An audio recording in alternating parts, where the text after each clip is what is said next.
Hey guys, hope everybody's having a great day. So September is NICU Awareness Month.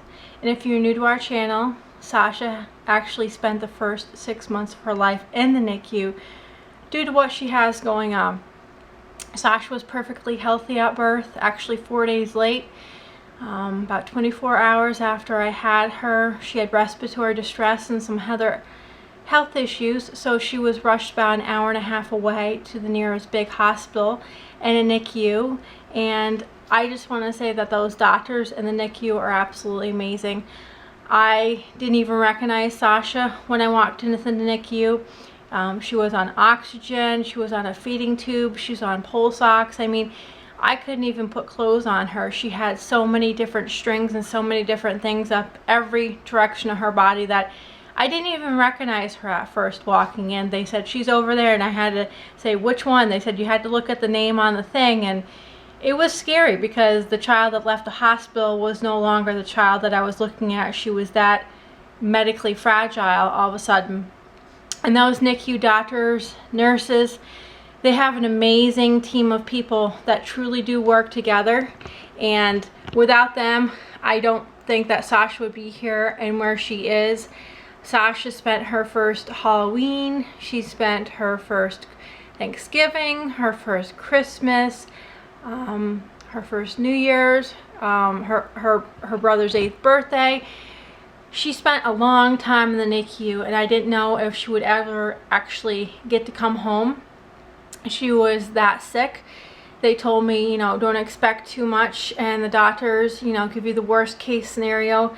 And these nurses were so compassionate and so comforting and showing you how to care for a medically fragile child that I had no clue how to take care of. I had had my son before Sasha and never had gone through anything like this, had never had a friend or a family member. So this was whole new territory to me. And I remember nights sitting there and wondering, why is this beeping, or why is she doing this, or why is she going through this today? And those nurses would just come over and take the time out and sit with me and explain what was going on and what I could do to help. And when I called in, they always had a moment to go and talk to me about how Sasha was doing or what was going on for the day. And I'll never forget the first Christmas that she was in the NICU, and one of our favorite NICU nurses, she was a single parent herself, she actually came and bought with her own money Sasha about 10 different outfits and wrapped them all for Christmas and let me sit in the chair, and she said, you got to open them up. And these beautiful little outfits just for Sasha, because when she's in the NICU, they give you some clothes and you have some clothes, but these were her own personalized outfits. Sorry, Sasha came and she said she needed goldfish right away, so I had to go and give her a snack. So, I had the worst case scenario running through my mind that Sasha would never walk, she'd never talk. How as a single parent was I to deal with this? And like I said, the doctors are there to provide the worst case scenario to you, which they did quite well. But these nurses were like, if you have faith, I've seen this before, and this baby was a pound.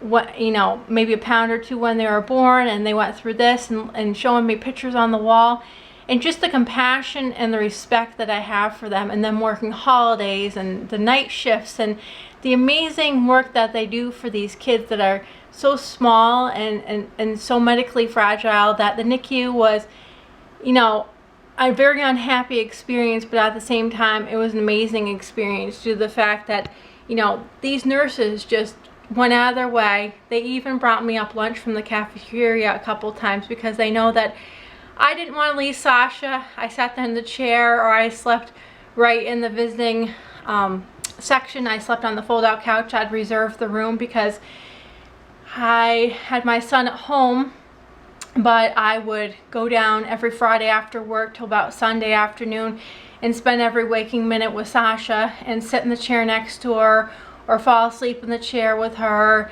And it was just bonding, and us could be together, and I could figure out what was going on, how I was going to be able to deal with it.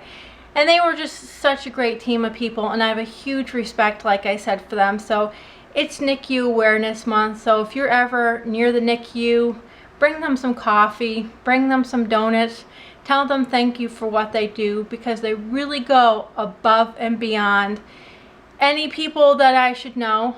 So I'm going to put some clips here in the end of Sasha and her NICU stay and our experience there. So thanks for watching, and we'll talk to you guys later. Bye.